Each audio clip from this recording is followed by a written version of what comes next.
अमौर विधायक सह एमआईएम के प्रदेश अध्यक्ष अख्तरुल ईमान ने कोसी एवं सीमांचल के विभिन्न मुद्दों को लेकर पूर्णिया में पत्रकारों को किया संबोधित। पूर्णिया के स्थानीय निजी होटल में प्रेस वार्ता के दौरान पत्रकारों को संबोधित करते हुए अख्तरुल ईमान ने कहा कि आजादी के 74 वर्ष हो गए, अपना देश और अपना राज्य विकास की ओर अग्रसर है, लेकिन कोसी और सीमांचल का विकास उस भांति नहीं हो पाया है। अगर बिहार की बात की जाए तो अन्य हिस्सों की तुलना में कोसी और सीमांचल में उस प्रकार की व्यवस्था और विकास नहीं हो पाया है, जबकि राज्य के अन्य हिस्से काफी आगे तक विकसित हो गए हैं।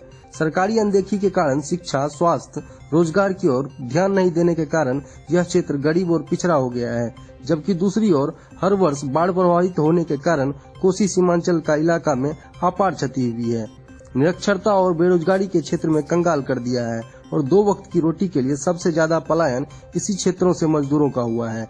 आबादी के अनुपात में शैक्षणिक संस्थान एवं स्वास्थ्य केंद्रों का न खोला जाना सरकारी सौतेलापन का प्रतीक है। अंत में उन्होंने कहा कि माननीय मुख्यमंत्री के न्याय के साथ विकास एवं संतुलित विकास के दावे को सच साबित करने के लिए जरूरी है कि संविधान की धारा 371 के अनुसार सीमांचल स्पेशल डेवलपमेंट काउंसिल के गठन के लिए केंद्र सरकार को प्रस्ताव भेजा जाए।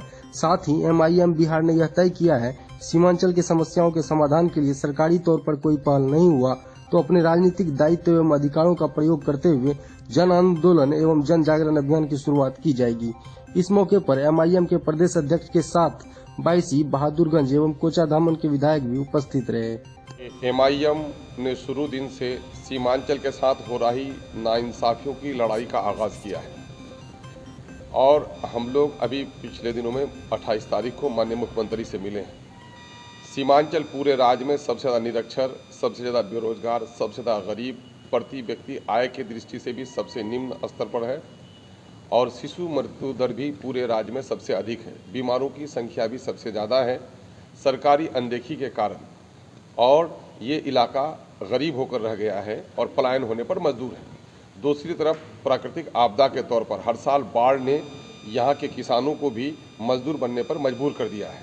विगत 3-4 वर्षों से आई भीषण बाढ़ के नतीजे में जो लोग विस्थापित हुए हैं और कटावग्रस्त परिवारों को सरकारी तौर पर कोई मुआवजा नहीं दिया गया है और जो कटाव रोधक कार्य भी नहीं कराए गए हैं, घनी नदियों पर पुल का निर्माण भी नहीं हो सका है।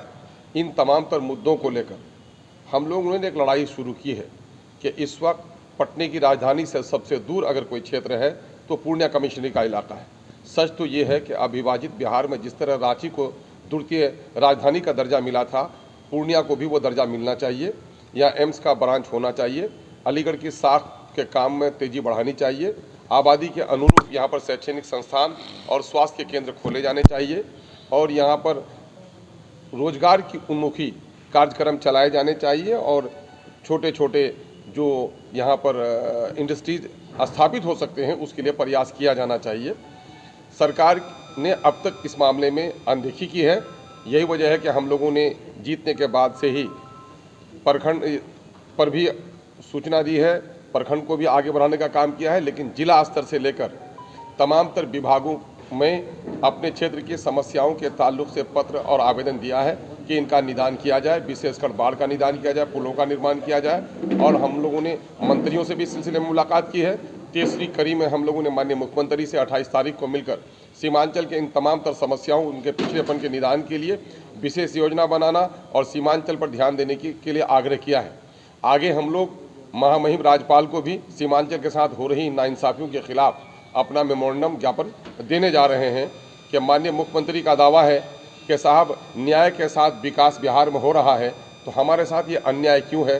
संतुलित विकास के बगैर बिहार का विकास नहीं हो सकता है। देश और राज्य का विकास सीमांचल की अनदेखी करके संभव नहीं है। इसलिए हम लोग इन मुद्दों को लेकर आगे बढ़ रहे हैं और अगर यथासिद्ध इस संबंध में सरकारी कोई पहल नहीं हो रही हो तो हम लोग जन आंदोलन करने पर मजबूर होंगे। हम लोगों की मुख्य मांग ये है कि यहाँ पर बाढ़ का निदान हो, सीमांचल डेवलपमेंट काउंसिल तश्कील दिया जाए, यहाँ पर एम्स का ब्रांच स्थापित किया जाए, हाई कोर्ट का बेंच यहाँ पर स्थापित किया जाए, सरकारी तमाम तर मुख्य विभागों के क्षेत्रीय ऑफिस यहाँ पर खोले जाएं और सीमांचल जो इस वक्त गरीब और निरक्षर हो गया है उसके उत्थान पर विशेष तवज्जो दी जाए। आप लोगों ने नहीं सुनी हम लोगों की बात। मामला ये है कि हम लोग जिला स्तर से लेकर विभागीय कमिश्नर और मंत्री तक अपना चिट्ठी और आवेदन दिया है उसी कड़ी में माननीय मुख्यमंत्री से भी मुलाकात हुई है और मां महिम राजपल को भी हम लोग अनकरीब बिफोर बजट अपना मेमोरेंडम देने जा रहे हैं। और यदि हम लोगों का मामला हल होने में सरकार कोई कार्रवाई नहीं कर रही है, कोई कदम नहीं बढ़ा रही है, तो जन आंदोलन करेंगे और जो लोकतांत्रिक अधिकार हमारा है, जो दायित्व हमारा है, उसका पूरा निर्वहन करेंगे। सीमांचल का अगर पर विकास नहीं होगा तो सीमांचल के समस्याओं का करो समाधान, वरना सीमांचल में होगा चक्का जाम। ये नारा हम लोगों ने पहले ही दे दिया है। बजट से क्या ढाक के हुए 3 पात होंगे? 15 लाख रुपए गए गरीबों के खाते में। क्या करोड़ों नौजवानों को रोजगार मिला? क्या चीज़ें सस्ती हुई? क्या किसानों का उत्थान हुआ? क्या अंतर्राष्ट्रीय तौर पर देश की हालत अच्छी हुई? क्या काले धन बाहर से निकाले गए? ये सारे मुंगेरी लाल के सपने झूठे साबित हुए और आने वाले दिनों में डीजल और पेट्रोल की कीमतों में जो बढ़ावा हुआ है, जीएसटी ने और कोरोना ने जिस तरह से लोगों को बेरोजगार किया है, मैं समझता हूं कि गरीबों की समस्याओं के समाधान का इस बजट में कुछ भी नहीं होगा। अडानी के लिए होगा, धीरू भाई के लिए होगा, पूंजीपति लोगों के हाथों में होगा। जिसकी सरकार, केंद्र सरकार जिसकी गुलाम बन गई है, पूंजीपतियों को फायदा पहुंचाने वाला बजट होगा। देश के किसानों, गरीबों, मजदूरों, छात्रों और बेरोजगारों के लिए इसमें कुछ नहीं किया जाएगा और जो भी कुछ भी होगा वो दिखावा होगा। कि संविधान के अनुरूप इस देश का राजकाज चले और वंचित समाज को इंसाफ मिले। क्या सीमांचल के एक जिम्मेदार पत्रकार होने की हैसियत से आप इस बात के साथ गवाह नहीं हैं कि पूरे राज्य में सीमांचल के साथ अनदेखी हुई है? पर कैपिटा इनकम सबसे कम सीमांचल का है, पलायन सबसे ज़्यादा यहाँ पर है, बच्चों की पैदाइश के वक्त मौत की शरह सबसे ज़्यादा यहाँ पर है। और आज जो पूर्णिया में जो भीड़ लगी हुई है वो बीमारों का एक केंद्र बिंदु बना हुआ है यहाँ पर। तो आप नहीं देख रहे इन अनदेखी के खिलाफ एम्स का ब्रांच दरभंगा में खुलेगा, एम्स का ब्रांच भागलपुर में खुलेगा, एम्स का ब्रांच आ जाएगा तो पटना में खुलेगा। पटना में पीएमसीएच, एनएमसीएच, आईजीएमएस और एम्स का भी ब्रांच आएगा और सीमांचल में कुछ भी नहीं आएगा। सच्ची बात तो हमारी लड़ाई इस बात की है कि बिहार की जनसंख्या का 10वां हिस्सा सीमांचल है। बजट का 10वां हिस्सा हमको मिलना चाहिए और जो पिछले दिनों में हमारी हकमारी हुई है उसके क्षतिपूर्ति के लिए विशेष पैकेज हमको दिया जाए। और उसके लिए ज़रूरी है कि सीमांचल विकास खंड जो संविधान के धारा 371 के अनुसार है उसको गठित किया जाए। हमारी लड़ाई ये लड़ाई है की बात आप कर रहे हैं।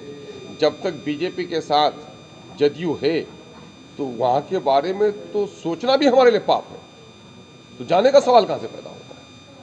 सांप्रदायिक शक्तियों के साथ कोई समझौता एमआईएम नहीं कर सकती है। देश के हित में और संविधान के हित में ये है कि सांप्रदायिक शक्तियों को कमज़ोर किया जाए, सांप्रदायिक शक्तियों को गद्दी से उतारने का प्रयास किया जाए। हम उसके लिए काम कर रहे हैं। वहाँ पर कहाँ सवाल पैदा हो जाता है? वहाँ बंगाल में भी बताया जा रहा है कि बी टीम के तौर पे आप काम कर रहे हैं। अब ए टीम और बी टीम का सर्टिफिकेट देने वाले कौन हैं? पहले तो अपनी हैसियत का अंदाज़ा कर लें। ये शब्द किन के हैं? किसने कहा बी टीम? ये आपका शब्द है या किसी का लगाया हुआ शब्द है? पहले ये बात बताइए, ये सर्टिफिकेट कहाँ से, बी टीम का सर्टिफिकेट हमको किसने दिया? किस मायके लाल ने दिया? सवाल ये पैदा होता है कि हम कुर्सी की लड़ाई नहीं लड़ रहे हैं, हम पूरे देश में दलितों, वंचितों, अल्पसंख्यकों के हित की लड़ाई लड़ रहे हैं। हम मंत्री और मुख्यमंत्री और प्रधानमंत्री की लड़ाई नहीं लड़ रहे हैं। बाबा साहब भीमराव अंबेडकर की अध्यक्षता में बने हुए संविधान के अनुरूप इस देश में अगर सबके वोट की कीमत बराबर है तो इस देश में सबको जीने का हक बराबर का होना चाहिए, सुविधाएं सबको बराबर की मिलनी चाहिए। हमारी शुरू दिन से ये लड़ाई है कि शहरों में आज कहीं न कहीं से लोकतंत्र पूंजीपतियों के हाथ की में बांदी बन गई है, गुलाम बन गया है। और आज शहरों में कुत्तों के लिए भी हॉस्पिटल खुले हैं और बड़े लोगों की आंखों को ठंडक पहुंचाने के लिए फव्वारे हैं। और यहाँ सीमांचल में हमारी माएँ तड़प कर मर रही हैं, हमको दवा नहीं मिल पा रही है। 1.5 लाख की आबादी में अमोर बैसा में जाकर के देख लीजिए, एक डॉक्टर हमको नहीं है। 600 बच्चे हैं और 2 टीचर स्कूल को मजाक उड़ा रहा है। हमारे लोगों को रोजगार नहीं मिल पा रहा है। दिल्ली, पंजाब, मीरठ, मलियाना, मद्रास जाकर के लोग पलायन करके अपना 2 वक्त की रोटी कमा रहे हैं।